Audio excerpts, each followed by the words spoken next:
I'm going to ask it. Who's grateful that God is in this place? He is. And I, for one, am so grateful that we open up his word. And I know we do this every time we get together, because every time the Lord's energy, the Lord's life, the Lord's desire to reach into your life is undiminished, is unexhausted, is undistracted, is unconfused. He knows exactly what he wants to say to each of us today through his word as we open this incredible gift that we've been given. So welcome to Lakeland, friends. Look at somebody next to you and say, welcome to Lakeland. Go ahead and do that real quick. You at home and our online campus, do the same. If we haven't met, my name is Dan. I'd be honored to meet you. If you're new with us today, we have new folks every Sunday, folks who are been Christians for a long time, others who are saying, I'm just trying to figure out what this Christianity is about. You are all welcome. This is a safe place to learn about him because he loves you and he's reaching out to you today. Here's my aim today. I'll just tell you right now. My aim is to boost your confidence in every good thing that God has done for you in Christ. My aim today is to help you to see, if you're a Christian, and this letter was written to Christians in 1 John, you are likely in a far better place than you realize. And if you realize what Christ has done for you and you believe it and you take it into your thoughts and into your heart and your soul, you will live with the life of God in the soul of you as you walk through this life. That's why John gives us what he gives us today. It'll be a little like 1991, a New York Times article told the story of this guy who was in Philadelphia, and he went to a yard sale sort of thing there, and he saw this old ornately carved frame that was kind of big. It was really old, ratty, terrible picture inside. He didn't want the picture, but he thought I could use the frame. So $4 he puts down and he buys this big thing, sticks it in his car, goes home. When he goes home, he dismantles the frame to take the picture out and discovers that underneath this sort of ratty old picture was actually a copy, a literal historic copy of the Declaration of Independence. Now, he didn't know if it was any value or not, but he's living in New York, and so he takes it to the head of the book and manuscript department at Sotheby's back in 1991. It says, is this of any value? And the guy who's there immediately, David Redding is his name, immediately recognizes that it was one of 24 original copies of the Declaration of Independence. Immediately, how much is it worth? Is it worth anything? Yeah, it's worth about $1 million. That's 1991 $1 million. That's a lot. He had this thing in his possession that was so much more valuable than we realize. So if you're here, you're here. You came here for a reason. Likely because God has been doing good things in your life and you know he's who you're looking for. But I'm going to just tell you, the treasure that you and I have in Jesus is immensely greater than we realize. And he wants to push back the edges and illuminate things we don't understand. And that's what we see in 1 John chapter 2, verse 28 to chapter 3, verse 10. So if you have a Bible, I want you to open up, because here's our main point today. Our main point is that there are incredible benefits to being a Christian. Incredible, more than we know. We see some of those today. So if you're a Christian, you're going to be helped to live more in faith because of what we see. If you're a seeker, and I know every service we have folks who are, again, trying to figure out, is this, I don't know if Jesus is what I'm looking for, but I'm here to discover. Great day that you're here because you see some of what he brings into our lives when he comes in. That's what's here. Final preliminary comment, and this is it. To understand this passage, you have to understand a phrase. And that phrase are the first words of our text. It's chapter 2, verse 28, when John writes, and now little children, abide in him. You have to understand what John means by abiding. Because I, at least, maybe you do too, intuitively think it's one thing. And when I think it's that thing, it takes me down a highway and a road and a path that is completely different from if I understand it the way that John meant it. When he says, little children, abide in Jesus, what's he mean by that? And let me just cut to the end right now and tell you, I think his call to abide in Christ is simply different language for saying you are a Christian. Abide in Jesus means be who you are as a Christian. And I say that for this reason. When I read the word abide, I think abide is like close. It's about closeness. It's about hiding in. It's about remembering constantly and praying constantly and finding Jesus to be my refuge. And all of those things are true. But if that's what abide means, then it's possible to be a Christian who abides, good Christian. Okay, say good Christian, all right? And it's possible to be a Christian who doesn't abide, say bad Christian. Go ahead and say that, right? And I'm going to just tell you that's not what John's talking about. You're not talking about abiding Christians, good Christian, and non-abiding Christians who are Christians, but they're really not abiding, right? Bad Christians. That's not it at all. If you're abiding, you are a Christian. Christians abide. That's what he means. And if you're not abiding, it's not because you're a bad Christian, it's because you're not a Christian. That's what this text says. And I say it for this reason. You always define the language of a text by its context. And in the passage Pastor Tom preached last week, the word abide shows up 5 times. And one of them, the first one, is in chapter 2, verse 19. And there he says of these people who everyone thought were Christians, but actually weren't. They had been seduced by false teaching about Jesus and how they could live however they wanted in the world and it wouldn't affect their spirit and all of this stuff with Gnosticism that was going on. And he says that group, went out from us, from the church in Ephesus. They'd attended, they seemed to believe, they said they believed, they kind of seemingly practiced their Christian faith, but then they left and renounced it all and lived very differently. He said they went out from us, but they were not of us. For if they had been of us, they would have remained. That's the same word as our text, or abided. They would have abided with us. They would have abided. It isn't that they were Christians and they lost their salvation. They never were Christians. Because if they were Christians, they would have abided, because people who abide are Christians. And so they went out that it might become plain that they were not at all from us. They weren't from us. So when this text talks about abiders, Christian, he's describing what Jesus has done for you. When you believe, when you repent and believe, you are now in a place of abiding. And that's where you will remain. And this text says, live out who you are as an abider because of everything that God has done for you in Christ. And I'm just telling you, this text is spectacular. Final preliminary comment, when John writes, he doesn't share a thought and then another thought and another thought and another thought. For us preachers, John's a challenging guy to preach because he crochets several thoughts interwoven. He shares a thought and a second thought, then he goes back to the first thought and adds to it, then he shares a third, and then he shows all 3 connect, and then he goes back to the second. So I'm going to pull texts out that trace themes, and we're going to see all of the text, but we're going to see multiple themes intermingled. So hear the word of the Lord. And it's not up here. I want you just to hear me read it. Hear me read it. Here we go. 1 John chapter 2, verse 28, writing to the church in Ephesus, and now little children, abide in him, so that when he appears, we may have confidence and not shrink from him in shame at his coming.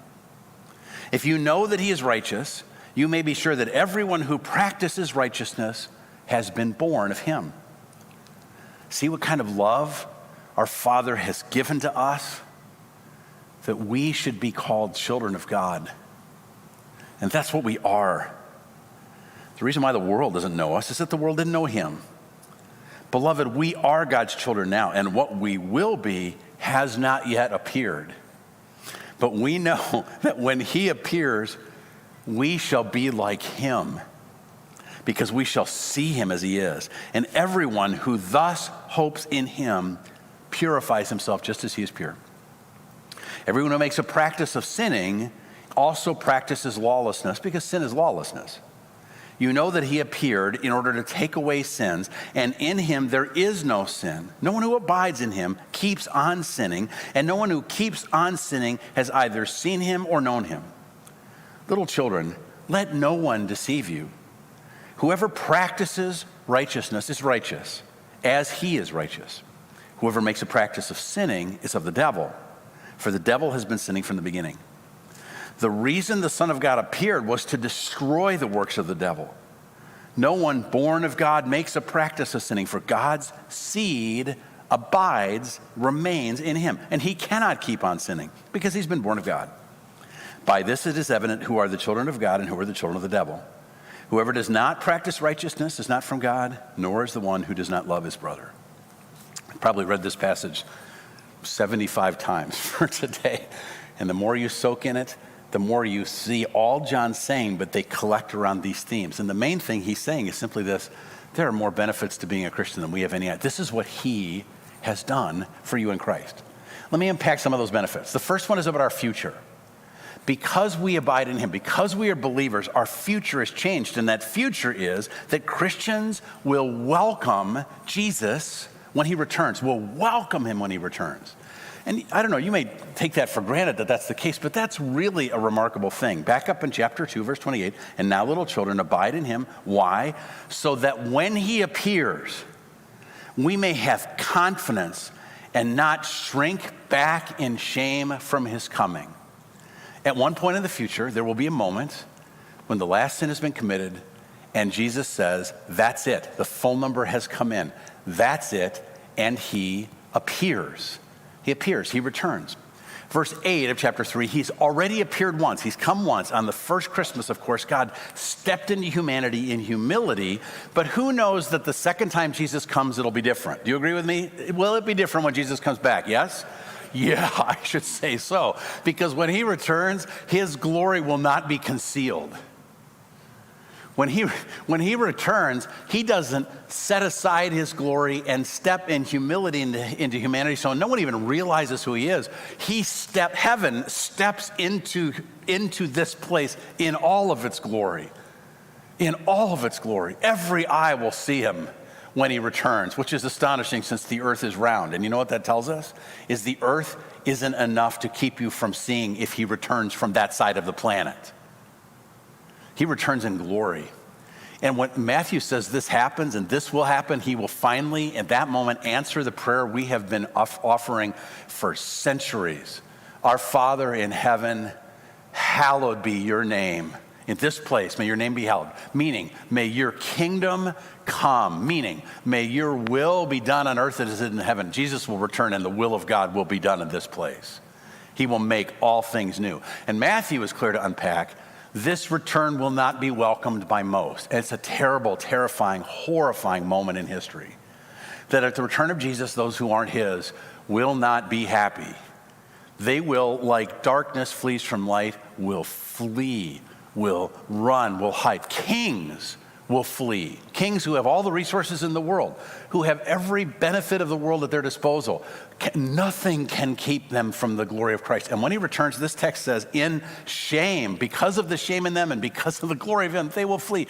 They'll come to Everest and say, cover me. I want to be under an avalanche of Mount Everest. If it could keep me from what I'm experiencing, being exposed to the coming of Jesus Christ, which of course would not work. But it gives you some sense of the holiness of God and what his return means. And so that day is coming. But on that day, for us, if you're a Christian, if you've repented and believed, if you're a Christian on that day, you won't shrink. Nations and kings will be running the other way. But when he returns, you'll not only stand your ground, you'll have confidence in standing your ground. You won't be saying, is this okay that I'm here? Should I be here? Your heart responds with joy at his return. And you don't only stand your ground at his coming, you approach him. You run to him. That's the difference that Jesus has made. Anybody glad that that's sort of the future that's ours? What an incredible truth this is. Incredible truth. Last couple of weeks, I've made 2 trips out of town. And I went through the whole TSA pre-approval thing. Anybody ever go through the TSA? You know that line, that different line? So I could put some initials next to my name or letters next to my name because of degrees or whatever. I said to one of my sons the other day, from now on, I think you should call me the Reverend Dr. Daniel John Warehouser the first. But after everything it took for me to be TSA pre-approved, I've added the Reverend Dr. Daniel John Warehouser the first, TSA pre-approved. Because it was such a hassle to go through this thing. But now everybody's gotten TSA pre-approved. So that line can be just as long. But this summer I learned about something else called Clear. Has anybody gone through Clear at the airport? Clear, you go and they actually digitize your retinas and you have your boarding pass. And all you need when you go to the airport is your boarding pass and your eyeballs. That's it. And so I was in this last week, I was in here at O'Hare and then LAX, which was just unbelievably busy. And I was with my son Josh, and we came to the airport and saw these long lines, and then we went to Clear. And you know how long it took? We literally didn't stop. We didn't take our computer out of our bag, our belts off. We walked up, welcome, and Josh was like, whoa, this is pretty cool. And I'm like, yeah, but that welcome only happened because all of the work that was done beforehand made it possible. Because of the work of Jesus on the cross, when the Father returns, when Jesus returns in glory, your welcome to him is something that he will have accomplished. And Christian, this is your future with him. Now, how is this possible? People fleeing the other way. Is there anything different about us and them? And the answer is absolutely yes. Chapter 3, verse 2. This is an astonishing thing, he says. Beloved, we are God's children now. But when he returns, what we will be has not yet appeared. We're God's children now, but there is something that will appear not in Christ, but in us. That's what the text says. What we will be has not yet appeared. But we know that when he returns, we shall be like him.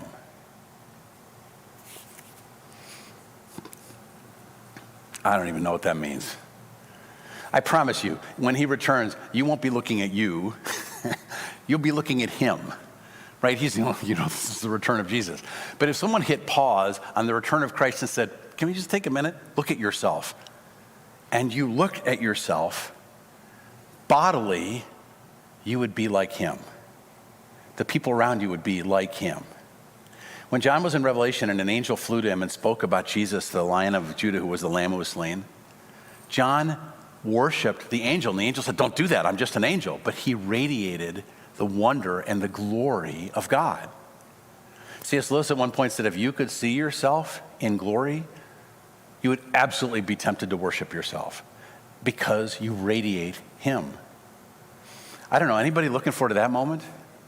You know what happens to your weakness and frailness and cancer and shame and pain and all of that stuff? You know what happens at that moment? You're in glory. And you are physically fitted to stand in the presence of the Almighty and draw to him. This will appear because this is what the work of Christ has accomplished for us. It's not about our goodness. It's his goodness. When we return, we'll be like him. And his sanctification for us, the way God sees us today through Christ, will be realized in history. And sanctification will be finished. C.S. Lewis wrote a fascinating book about this. It's called The Great Divorce. I don't know if you ever read it. This version has a picture of a bus emerging from the flames. Well, the reason is it's an allegorical story about some people in hell who decide they want to take a bus, apparently their bus trips, in C.S. Lewis's thinking, to go to heaven. Now, he's not saying this happens, nor is he saying someone in hell wants to go to heaven, because if they're in hell, the reason they're there is they spent their entire lives running from God and not wanting God. And when they died, he gave them what they always wanted. So heaven is a whole lot of Jesus. And if you don't want him, heaven is the last place you want to be. So the point he's trying to make is this. He's showing the difference that glorification is made. So he says these people, they go on a bus trip to heaven. And when they get there, as they approach the light, as they enter the light of the glory of heaven, which is not the sun, it's Jesus. Jesus is the light of heaven. No mountain, no building, no wall will ever keep you from seeing him, ever. You can't miss him. So as they enter that light, they they realize they're translucent. These people who come from hell on this bus, they're like vapors. They're like vapor. No weight, no matter, no substance, no glory at all. And when they get to heaven, the door opens and they step out on the grass and they have so little weight, they can't even bend the blades of grass. The grass pierces their feet. They're going, ouch, ouch, ouch, ouch, ouch. That's what they're like. And then some of their friends who are Christians come to meet them. And they are these giant, radiating, booming. Their footsteps are thunderous beings who come full of life and full of joy. And in the book, they try to convince their friends to become Christians. Again, not going to happen. But this is C.S. Lewis's attempt to describe what happens when what is of God appears in you. And at Jesus' return, this has not yet happened, but at that moment, it will appear. It's an incredible story. And you might ask, okay, well, what accomplishes this? What is it that actually makes this transformation take place in me? Is it a touch of a magic wand? Is it a machine, like a car wash I go through and I come out glorified? What is it? This text actually tells us we become like him because we will see him as he is. Just the sight of Jesus returning in glory will glorify you. Do you have any idea what that's like? Do you have any idea what he'll look like? What will he look like? That sight will have that impact on us as Christians. I'm going to tell you, I have no idea. None of us have ever seen this. But on that day, just the sight of him causes his glory to appear in us. What a great thing. And this will not feel like going to a strange world. The return of Jesus is actually the return to the world we were designed to know. In the Chronicles of Narnia, Lewis at one point talks about a unicorn who reaches Aslan's country, which is a metaphor for reaching heaven, reaching the kingdom of God. And he enters into heaven, and this is what he explains. I have come back home at last. This is my real country. I belong here. This is the land I've been looking for all of my life, though I never knew it till now. The reason I love the old Narnia is that it looks something like this Narnia. And Christian, this is what I'm telling you. This is what you'll say at the return of Christ. I have come home at last. This is my real country. I belong here. This is the land I've been looking for all of my life, though I didn't know it. And the reason I loved the old world was that in the world, there were these momentary glimpses of heaven that I got to see in a moment of genuine love, or a moment of genuine courage, or a moment of genuine self-sacrifice, or a beautiful sunrise, or a caramel apple salted flavored ice cream cone. In all of these things, they're glimpses of joy. That's what we love about life, but they're just glimpses of what will on that day be forever. Now, here's the thing. To dwell on this, to dream about this future, is not to daydream about something that is a long way off and therefore cause me to be distracted from the practicalities of life I should be about right now.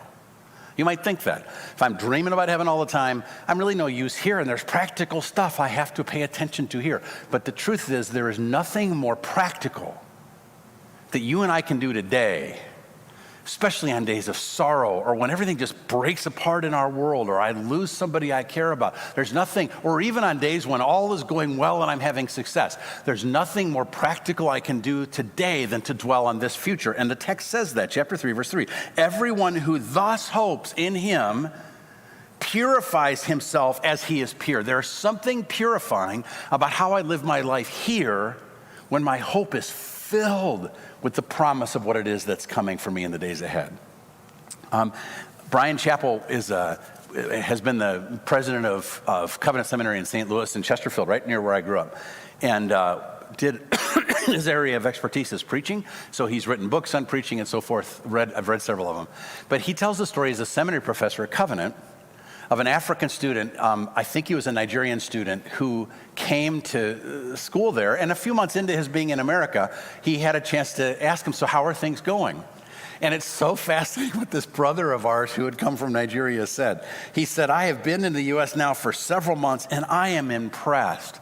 I am overwhelmed by what you Americans have.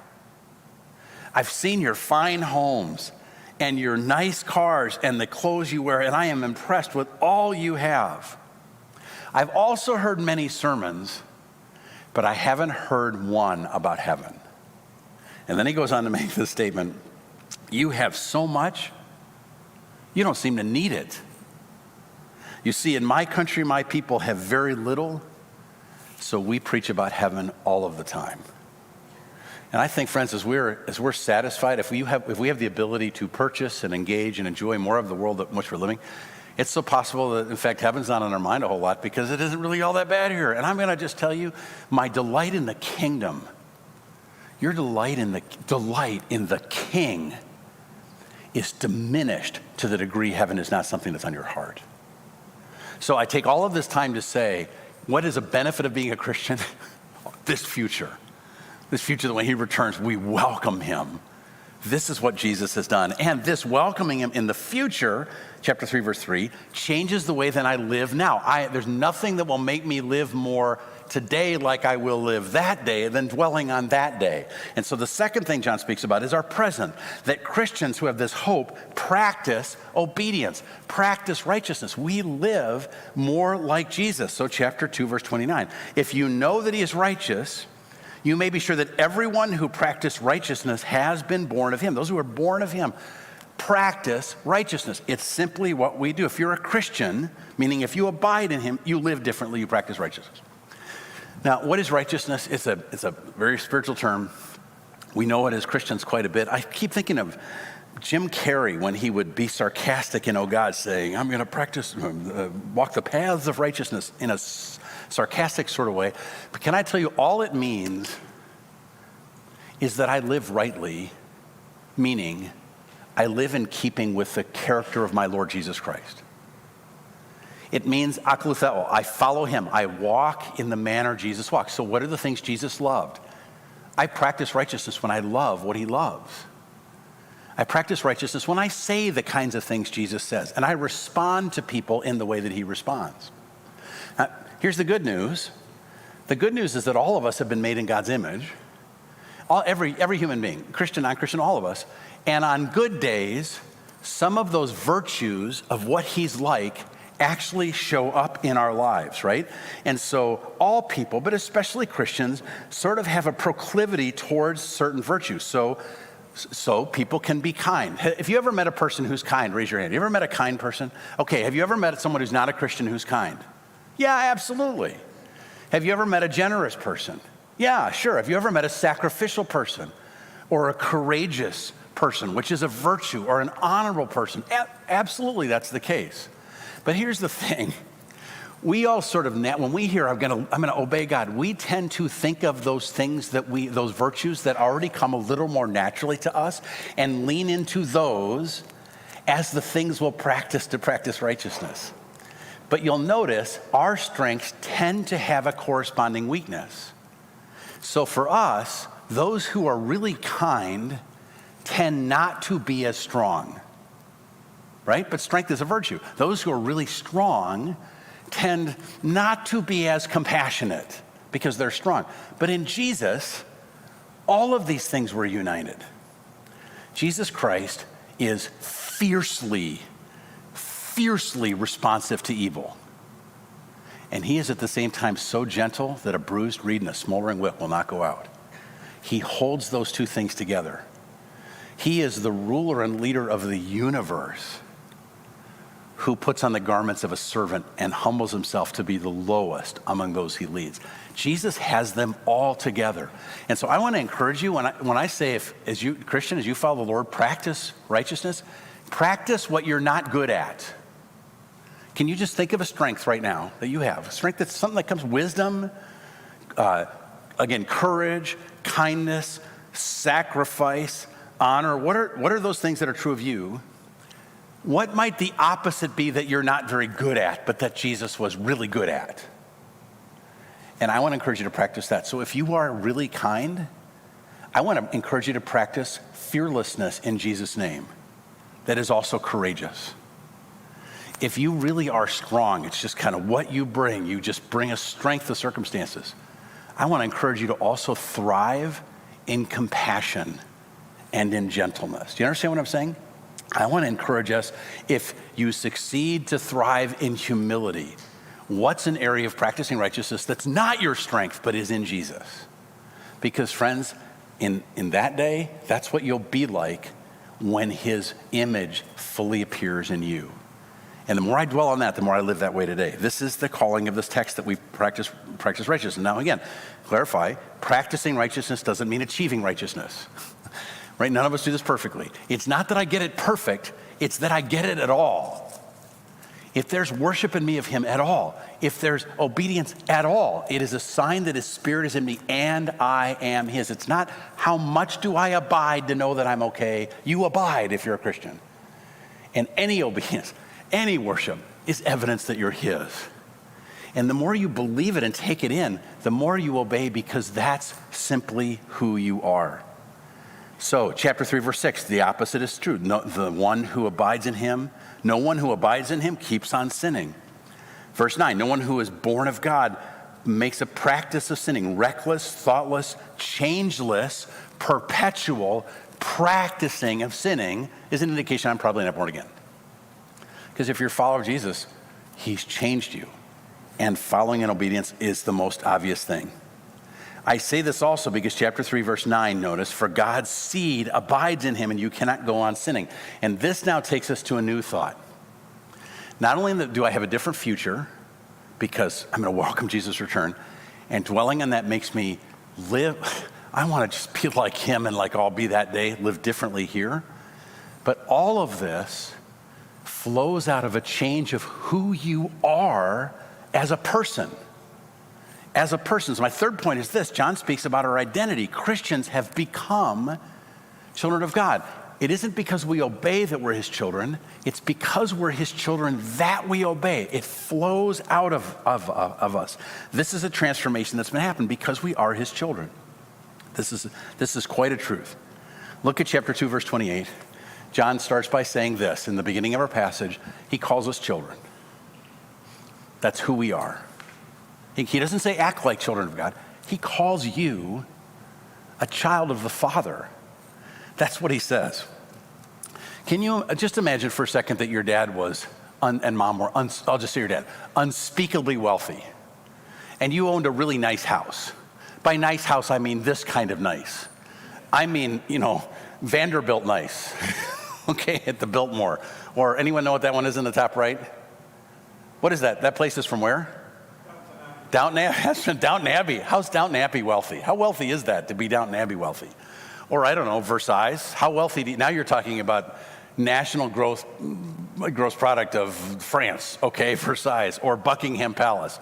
Well, imagine if that was your dad, and you came home, right, from college, and there are a lot of servants who work and workers who work in the house, and they don't know you because there's so many, and there's some that are new, and you walk in and you're walking home with your, bag and all this stuff, and you plop it down, and this person approaches you, and they don't know who you are, and they think you're trespassing. And you're dishonoring. And they say, who are you? What are you doing here? Who are you? And you say, I'm a child of the Lord of this manor.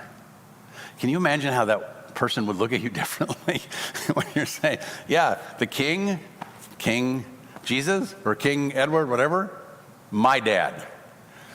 Suddenly the servant realizes you have far more access to the king than he works there. You live there. Well, can I just tell you this? The courts of heaven make Buckingham Palace look like a straw shack with a mud floor and a falling apart roof that's 50 years old. To walk into the presence of glory. And if an angel were to approach you and say, what are you doing? Who are you? You know what your answer is? I'm a child of him. That's who you are. You're his child. And John 3:1 elaborates, see what kind of love the Father has given us, that we should be called children of God, and so we are. That's what we are. The rule of literature, the rule of speaking and writing is you never use extra words, so why did he add those words? And that's what we are. You know why he added them? To think of the love God has poured out on us that we would be called children of God, and that's what we are. John cannot get over the fact that you actually, because of God's work for you, are a child of God. A child of God. That's the work he's done. Can't get over it. So this is critical. This was God's choice. It was his choice. He could have just been your savior, pulled you out of the mire and put you down and went back home. He could have been your savior and then your king. He welcomed you into the citizenry, but you don't meet him. He's the king, right? He lives up in the... But God, he didn't have to do this. He made a choice that the nature of the relationship he wanted you was not just Savior and not just King, but Father. This is what he wants. He wanted for you and me. He wanted to be our Father. And by the way, he invented fatherhood. He's really good at it. Some of us have had great earthly dads. Some have had terrible earthly dads. But either way, they were just practice for the real Father your heart has always yearned for. And you have him in God. We've been made children of God as loved by the Father as Jesus. I have 3 boys. They will always be my boys. I remember when they were, I don't know, a year and a half. You know that, Mom and Dad, you know that perfect holding age? Do you know what I'm talking about? There's a perfect holding age where they can sit up straight, but they're still sort of a bag of baby, right? And they can move their head around, but then they can sort of plant their head, right? You know, anybody, like, I really miss that with my boys. I say to my boys all the time, here, come on my lap and let me hold you. And they're like, Dad, there's one, I won't name who it is, but he comes into our bedroom and we're like, Lisa and I are there and like, you need to get right between us and we're going to bun you as our hot dog. And he's like, no. Because this dad heart of me loves the little boys that I've had. But I'm also thrilled to watch them grow into, they're becoming men or have become men. And it is such a delight. They will always be my sons. Always. You will always be God's son or daughter. He has brought you into this place and adopted you. And that's the truth. And more than that, it's not just that he set this upon you. He's done something to you. Chapter 3, verse 9, the text says, no one who is born of God makes a practice of sinning, for God's seed abides. It will not leave. It's a permanent thing. God's seed abides in you. What does that mean? What's it mean that a seed abides? Well, what is a seed? Right, you're eating an apple and you get the little, how big is an apple seed? It's not very big. What are things that are true, true about an apple seed? An apple seed is part of the apple. It's not alien to the apple. It's not apple-like. It is part of the apple. In the Holy Spirit who dwells in us when we came to Christ, we have the seed of God. God himself, in the form of the Spirit, is in one sense a seed that has taken up residence inside of us. It is actually God himself that you carry around. I don't know how we don't explode. But what also is true of a seed grows, right? I saw this. It was a time-lapse, 2.5-minute photography thing where you took an apple seed and grew it to this stalk. When you hold up an apple seed, what are you holding? What are you holding? You're not just holding up a seed. You're not even just holding up another apple. You know what you're holding up? Someone guess. You're holding up an apple tree you're holding up. The whole tree is all of the potential of the apple tree is in this seed, which, by the way, not only produces a tree, but it produces apples that have seeds that produce more apples that have more trees. That all of the potential of God, you carry around inside of you, all of it in the person of the Holy Spirit. And what do seeds do? They grow. They grow. They grow all the time. They grow relentless. They grow imperceptibly. But it doesn't matter. Summer, winter, trees grow in the winter, even though they have no fruit, no leaves. They're still growing. That ring they're still putting a ring on. Relentlessly, a tree grows. I was going to show you a picture of a lodge. Have you ever seen a lodge that actually has a real tree? I mean, like huge tree. I've seen these before. Just to illustrate, and then I'm realizing it isn't that our house has a tree. It's more like a tree house. The tree has a house. This is the life of God in seed form growing in us and taking over more and more and more of us. That's what God has placed inside of us because we're Christians. It's an incredible promise. That explains chapter 3, verse 1. The reason why the world doesn't know us is that it didn't know him. People in the world don't have the seed of God in them, and everything that changes, what you love changes, what you value changes, what you think is good and not good, all of that changes, what you want to give your life to. If God hasn't done this work in a person, they don't get this. I didn't understand the heart of a Christian, you people, before I didn't get it at all until the seed of God entered my life. And then all of a sudden, so we shouldn't be surprised that at very least we are mysterious to the people around us. They don't get at all what we're about because they don't see him. We also shouldn't be surprised if the world we're living sometimes acts with hostility. As it did to Jesus. Have any of y'all seen this picture? This came from, I think, August 7th, Portland, Oregon. There was a prayer gathering for Right to Life. It was a gathering of Christians that was interrupted, and the Christians were attacked by a group of folks dressed in black with helmets on and their faces covered in batons and things and pepper spray. And they were just gathering to pray. They were gathering to pray that God would protect innocent life in the womb. And the hostility of that, whoever the folks were who gathered around was over. They knocked over speakers, took off with them, disrupted this whole thing. Same thing happened in Houston last month, I think. We shouldn't be surprised if the hatred for Jesus that is in the world, Jesus said, don't think that something strange has happened to you. This is just what it means to be mine in this place. Because something so profoundly different has happened inside of us. So, what are the benefits of being a Christian? In the future, I welcome him. And that changes the way I live now. I practice righteousness. I want to be more like him. And that flows out of the fact I'm actually a new and different person. And the final thing in this text is I've been won into this by the work of Jesus Christ. I have been rescued by the work of Jesus. Chapter 3, verse 5, speaking of Jesus who one day will appear in glory, says in verse 5, you know that he appeared in order to take away sins. That's speaking about his first coming. He came to die on the cross in our place. He came to destroy the work of the devil. That's what he came to do. And he did it as in our place, he bore our sin. And the Bible again and again and again in different metaphors and in different language tries to show us what God did for us in Jesus. And one I haven't mentioned in a long time is just probably the most stirring one I can think of. And it's this. The prophet Hosea, representing God to the world, to his people, was called by God in the book of Hosea to take as his wife a woman named Gomer. And Gomer may have been a prostitute. She may have had a reputation for, may not have been a prostitute, but just being around a lot. We don't know. All we know is everyone was kind of surprised that Hosea would take her as his wife. But God said, marry her. He was showing his heart to Israel, a heart that was wayward. And so Hosea does it and takes her into his home and loves her and is kind to her and good to her, but Gomer's heart is just wayward. I don't know if her relationship with her dad was bad. She was trying to get male attention to fill some empty need. She figured out how to get guys to pay attention to her. So one night she's in town and some guy flirts with her, and sure enough, by the time the evening's over, she's actually gone to bed with him and slept with him and comes home late. Betrayed her husband. And then the next night she does it again. And the third night she just doesn't come home. And she moves in with this other man. And the Lord is saying, this is what the heart of my people is like.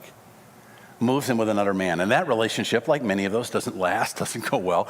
She eventually gets thrown out from that relationship, doesn't go back to her husband. She's so ashamed, so she knows how to get guys to pay attention. So she finds another guy, moves in with him. That relationship lasts, and then it goes bad. Then another, and then another. And with every step, you can just imagine how much pain, but also how degraded and broken she's feeling. And finally, the last one's the worst. She gets indebted to this guy she's with. She borrows money, spends it, can't pay it back. So he sells her as a slave, kicks her out, and takes her down to the slave trade part in town and puts her on display and says she is available for the highest bidder. And you can imagine what the horror for Gomer, the most degrading, shameful, horrible moment anyone could ever experience in front of all of her family and friends, for sale. Well, what happens next? God speaks to Hosea. And God tells the prophet to go down to the marketplace. And Gomer sees him and is probably afraid that he's going to stone her or curse her or whatever. But what does he do? The prophet takes out his wallet and he himself pays back the debt she incurred, so that basically buys to herself the wife who was always his. And not only does he pay her debt, but he takes off his robe and he drapes it around her, and with his arm around her, he takes her back into his home. And this didn't just cost him financially, it cost him shame. Everybody in town was saying, you're going to take her back? What's wrong with you? Don't you have any dignity? After everything that she's done to you, this is how it is that you're going to respond to her. That's how the community would have responded. But the truth is, for Gomer to be freed of her shame, Hosea had to bear it in her place. For Gomer to gain dignity, Hosea had to give up his dignity. And in this moment, God is showing his heart for us to be righteous and freed of shame. Jesus had to bear what is ugly and despicable and shameful that we have done, and bear that shame in our place. And in so doing, won our redemption so that we could become his children. We'll never get over the cross. And I take time to talk about this because in this passage, it's clear, chapter 3, verse 8, this is why the Lord came. Jesus came in the first appearing to do away with sin, verse 8, to destroy the works of the devil. So this is a thinking message. It's not just to go do 8 things. Realize the benefits of what you've received in the Lord. How do we respond to this? I can think of 3 or 4 things. I'm going to mention them. Pick one. Pick one of these, and I'm going to encourage you to say, Lord, I want to take this into my heart, and I want to live differently as a response. The first is the future. Take into your heart the truth that when he returns, you're going to welcome him because something has so dramatically changed. How on earth can you put before you constantly this truth that indeed the future that you have is one that you will have like that? Take it into your heart. It'll free you from your attachment to little things in this world. That's one response. I've got to figure out how to remember heaven more and dwell on it. The second response is this. In the present, I want to practice righteousness. I want to practice a virtue that I'm actually not good at, not just the ones I am good at. I want, as Paul says, Christ fully formed in me, because this is natural living as a follower of Jesus. Can you think of an area to work on this week specifically? By golly, I'm working on this one. What is that? That might be a response for you to this passage. Or third, your identity. Do you realize that you are a child of God? That his seed actually dwells in you, which means obedience to him is your natural way. And these two are related, but is there a way that you can, maybe you write it down on a Post-it and you keep it before you, that text, how great the Father's love is for us that we would be called children of God, and that's what I am, that you would dwell on that truth. I encourage you to do that. One final response. You may be a person that I was mentioning in the beginning who's a seeker, who's here saying, I don't even know if I'm looking for something. Maybe that's you. And I just want to tell you, the rest of us, would you agree that Jesus is who every person is looking for? Yeah? Say amen if that's the case. Jump in the water is fine if that's you, here or on our online campus. You may have questions that you haven't settled. You'll never settle all of them. Make a decision today. Make a decision right now to say, I'm in. I turn from my sin and I say to you, Lord Jesus, come into my life. I receive you as my Lord and my Savior. I want to know you. And you know what happens when you do that? When you respond to God like that? His seed enters, and from the inside out, he begins to bring growth. Don't let today pass without making a decision today to become a follower of Jesus. We always have the prayer team in front. We're going to do that right now. If that's you, don't let any fear or nervousness get in your way. Get up and come out as we're taking time to pray, and come forward and ask someone to say, help me, I want to become a follower of Jesus. Do that today. Or if you're here today saying, I want to grow in righteousness, I want to remember heaven, I'm struggling with this, come forward and ask someone to pray with you. Or where you are, take this time in response to him. Can we just stand together? And as we do, may we believe the promises of what Christ has done for us. Father, thank you for your word. May we believe you. May we love you who love us.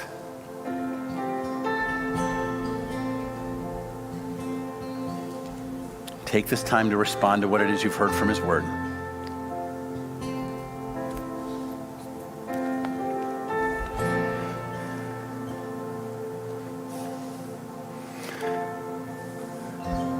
And would the prayer team come forward as we together worship the God who has given us this future.